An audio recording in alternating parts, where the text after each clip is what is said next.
All right. Hello and welcome, everybody. My name is Craig Swensrud. I'm the founder and CEO of Qualified, and I'm so pleased to be joined today by a very special guest, Bill Patterson, the EVP of Corporate Strategy at Salesforce is here. Bill, welcome to the AI SDR Summit.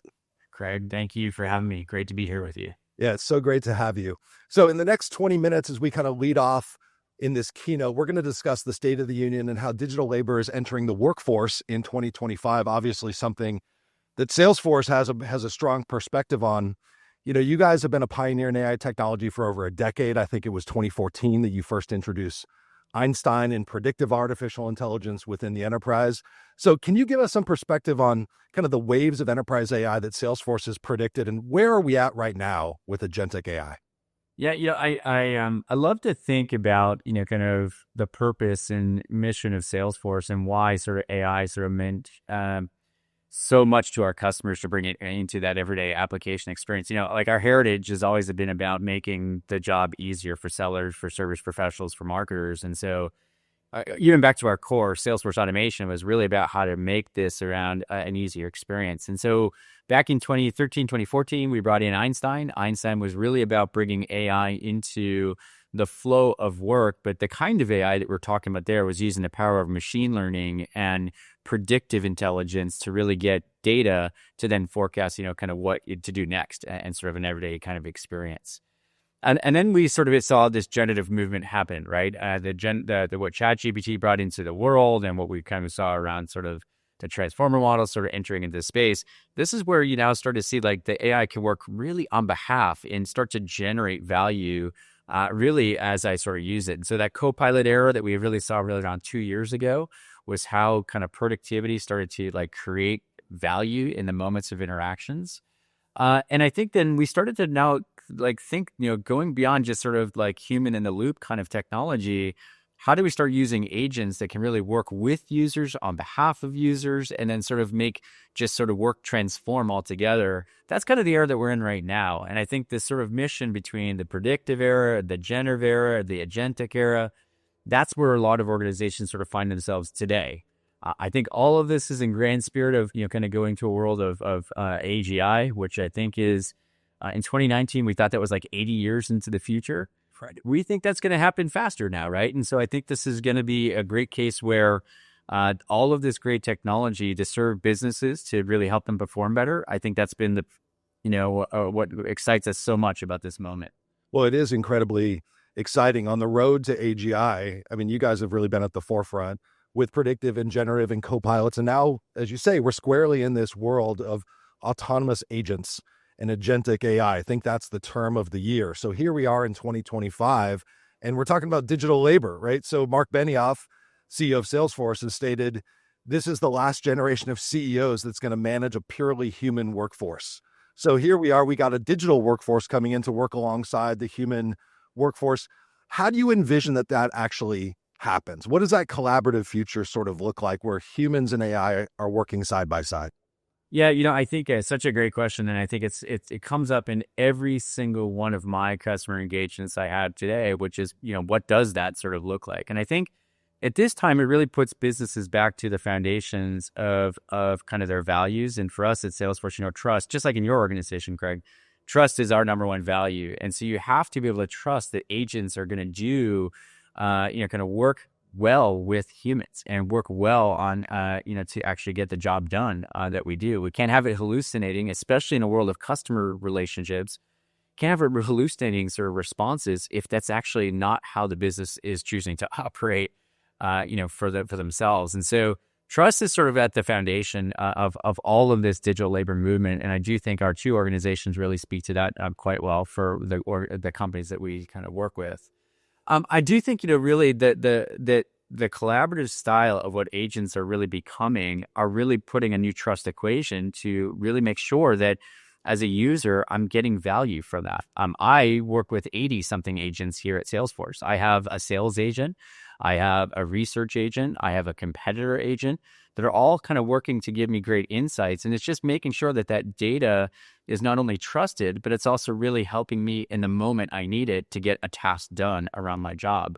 So I do think this is the last era that you won't have just sort of human labor performing those tasks. I think you'll have agentic labor that's actually performing that function for me. helps me, kind of be more productive, helps me sort of get what I need in the moment, and is always available, even whatever hour I'm working, in a day. And so I definitely think this is going to be something that, as trust sort of enters in the equation, every employee is going to have to sort of learn to work comfortably with this great new technology. You guys have always said it really well that trust is the currency of business. And now we have this new agentic digital labor who's coming into our enterprises. And of course, we have to have trust. But in 2024 was really the year where, as software companies and industry visionaries, people were talking about agents, autonomous agents. And I think everybody was inspired by what was possible, but it left a lot of us kind of scratching our heads because we had trouble understanding, well, what do you mean exactly? Where do I start? And so you guys have been really great because you guys have been preaching the use cases. And I think you've got a whole page on your website that just talks about agentic use cases within the enterprise. And I think that when I was reading that page, I'm like, oh my God, like the light bulb is kind of turning on going, I get it. I see how I can bring these agents into not just specific departments, but like either job functions or tasks. So can you tell me which areas, in your opinion, of an organization are going to benefit kind of first from this first wave of digital labor transformation? Yeah, this is such an exciting time because for so many companies and so many organizations, human labor and the constraint of human labor has been sort of the barrier for them to do more or to sort of transform their organization. And so when we sort of work with our customers, we're really kind of asking the deepest questions.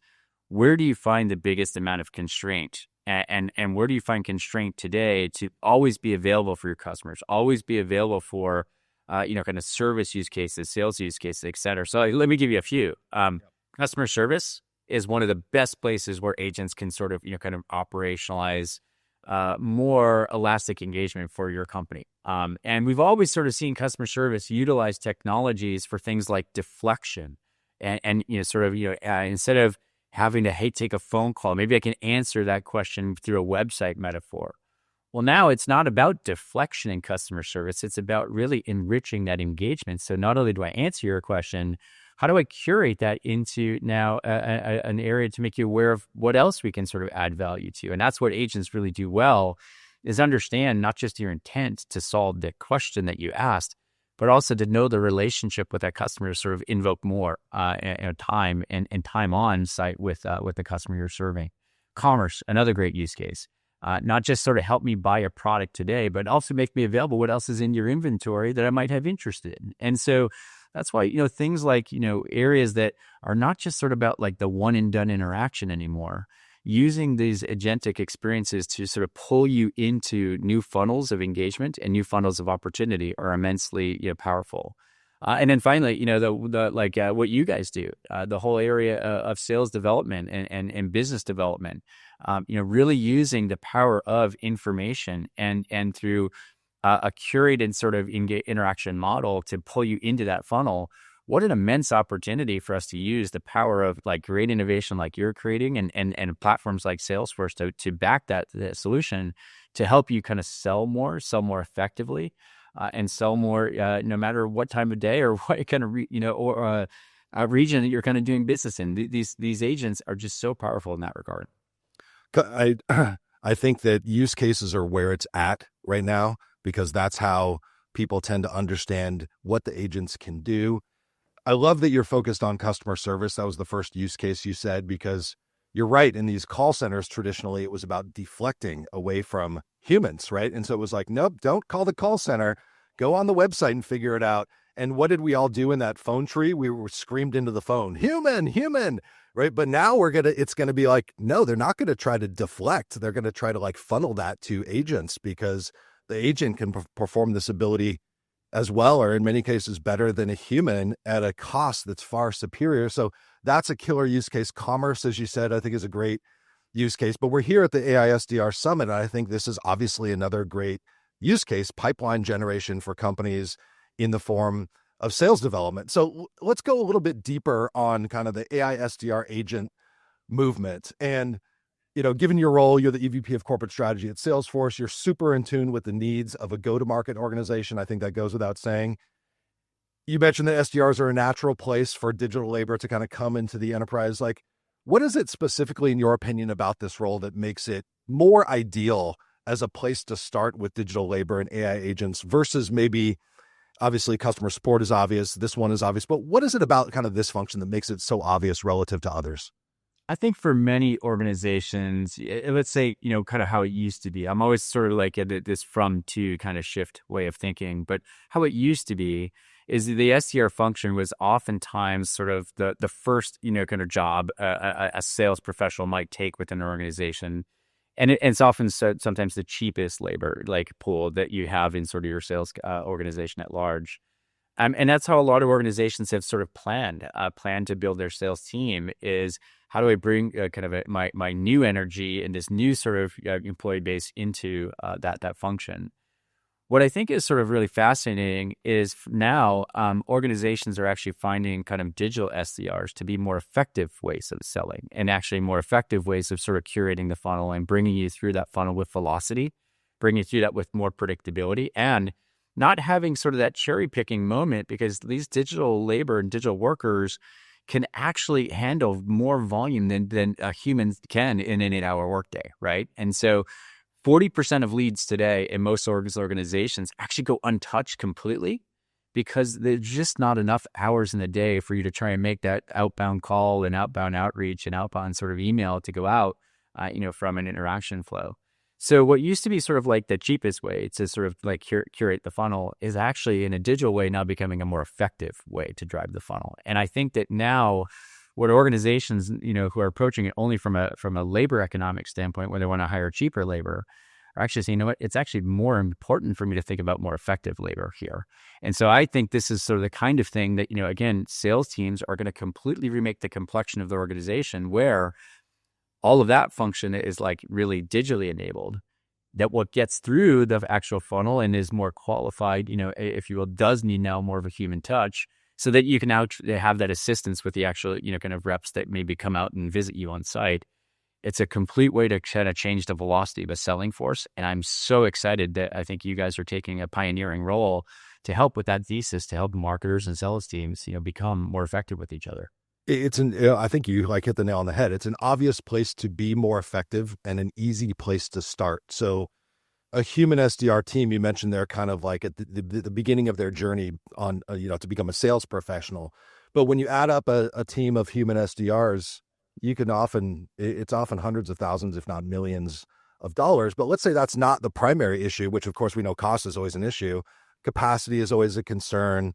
Speed and the fact that people can only work on one thing at a time is concerned. These young professionals who, let's call like it is, they're a couple months on the job and they don't know our industry and our market and our products, and they can't really answer the right questions in the right way. And then if they're really good, they leave and they get promoted, right? And so we're constantly backfilling, constantly churning over these individuals, and we're like, man, we can do better. I was talking to a company in Southern California, a big healthcare company, and they said, for example, they just missed 1,400 inbound chat requests on their website from their ICP buyers because they didn't have the capacity.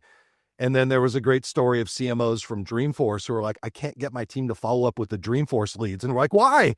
And it's because like they just don't have the time to, do those kind of like higher up the funnel follow-ups. And you're like, man, there's so much opportunity that we're missing. This is a very, very logical place to start for so many reasons. So let's kind of look ahead for a second. And we've got hundreds, if not thousands, of companies who've already adopted AI SDR agents. Many of them are tuning into this program here today. And this technology, it's like only been in market for about a year. And so I always say inside of my company, like the AI years are like dog years. We've only lived a year, but it feels like we've progressed in our industry like 7 years. So from your perspective and your vantage point, which is really strategic, you see the market as a whole. You're kind of in the top ranks at Salesforce and you see so many different things that many of us don't see. How quickly do you think organizations are going to be adopting AI SDR agents within their go-to-market teams? Is this something that CMOs and CROs need to be thinking about now? Can it wait till next year? We're all wondering, like, how fast do we need? It feels like we're moving fast, but how fast do we need to move? What do you think the adoption rate should be? And what would be kind of your message to C-level execs in the go-to-market? Yeah, I think, well, first off, if you're not investing, in these digital roles and digital worker functions, you're already really far behind. And I think that the other sort of truth of it is that when you cannot just sort of buy this off the rack, off the shelf, and just make it work, and it just turns on, and instantly all of a sudden you have a seasoned, kind of digital worker role. It takes time for these digital workers to be trained and sort of be curated and to be iterated with, where they actually go from kind of like a digital intern almost then to a digital professional. So that is a pathway, like you said, in dog years, that you have to start working now. Start small, start curating kind of these experiences and have a big vision for where it can go. But you're never going to achieve and realize that vision unless you sort of are acting today. And I think that's definitely true for most organizations. A lot of companies, when they invest in these technical moments, fail to really kind of get things into production because maybe they try and bite off more they can chew. I really think these sort of task-based, function-based, use case-based sort of agents are the place to start. And I think that's sort of like the first thing I would say strategically is, let the tactic drive your strategy. Get it live, get it in production, get it so it's actually interacting with your customers, and then bring them on that journey too, and let them know like, hey, in your case, like Piper's now driving the funnel for us, and that allows you to sort of now let companies start to engage with these new agents and new technology like never before. And I think that's sort of where we are now.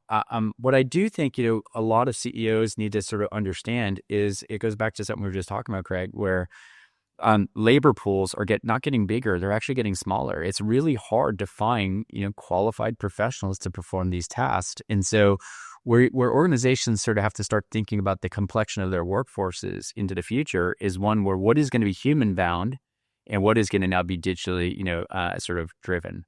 And that is where, as you think about kind of labor populations in every geography around the world is a shrinking labor sort of market. The only way for companies to sort of compete and to grow and to scale are going to be by tapping into sort of these great moments. And so that the tactical nature and the strategic nature sort of have to meet in the, somewhere. And I do think that CEOs, the C-suite, has to start thinking now about like what do we do now so we can secure our future. I think your perspective is so great, Bill, about getting started with something small. Don't bite off more than you can chew, because this is a moment in time, and I liken it to what you all pioneered at Salesforce around cloud computing. It's a major platform shift, and we haven't seen a major platform shift in like 20 years. Yeah. So here we are again, and C-level executives are like, maybe I should wait a year till things get firmed up and there's like blueprints and playbooks. And, obviously we saw in the cloud revolution that the companies that got started the fastest on their journey were in the pole position to compete, to dominate their market. They were more effective. They were more productive. And so here we are at another one of these major platform shifts. But I kind of want to end on this question of organizational transformation, because that seems to be what's really hard. I have teams of humans. I'm bringing on digital labor. What does my org chart look like? How do I shift things? Or my processes are going to have to change. The workflows and that change, as we all know, is scary. So final question, what advice would you have for these leaders about driving internal change management in their organization for this future of digital labor and AI SDRs? Yeah, I've always believed that your structure of your organization is sort of reflective of the strategy of that you're sort of trying to execute, and even the operations that you sort of execute that with. Back to sort of the meta question you're asking is, what does the organization need to prepare for change? It's fundamentally asking, kind of questions going back to the core of what matters most, like where are the value added processes and experiences that need to really be where our people do their best work, where it's highly emotive, where it is highly adaptive, where it is, really personal ways of engaging. But a lot of those sort of processes that are scalable functions and maybe are, commoditized functions of a business can be digitized. And I think that allows organizations to think about how can we kind of streamline the operations using digital functions and then using human, kind of labor to really become like kind of that sweetener and that value add on top. That's where I think organizations have to have the thesis, okay, this is how we're going to operate in the future. And you have to bring our humans along for that journey to understand they matter. Because I think some people that are very skeptical, like a lot of employers are like, look, am I training my digital replacement here? No, you're not creating your digital replacement. You're actually allowing digital to take on some of the lower value but higher volume tasks. Whereas you as a worker are really special, and now you're really going to be able to do your best work, for the future of the organization that way. So as you think about the change management, it's bringing your employees along the journey. It's sort of having a vision for, how to streamline, but also how to simplify a lot of that task. And then organizationally, I think that really goes back to something you're saying, which I have a lot of passion for. How do you just fundamentally rethink the process? Because so many of these processes that we see in companies today were just digitized versions of how we did it before. Now I think there's a real moment to rethink that altogether, really to do what's right for your customers and your companies, and really kind of what makes your organization unique. Well, 2025 is the moment. Salesforce is famous for saying the only constant in our industry is change. And now is that moment. In 2025, all of our organizations have to change for this agentic AI movement that we're seeing, and AI SDR agents is the topic du jour. I want to thank our special guest, EVP of Corporate Strategy at Salesforce, Bill Patterson. Thanks so much for being here today. Thank you, Craig. Pleasure to be with you.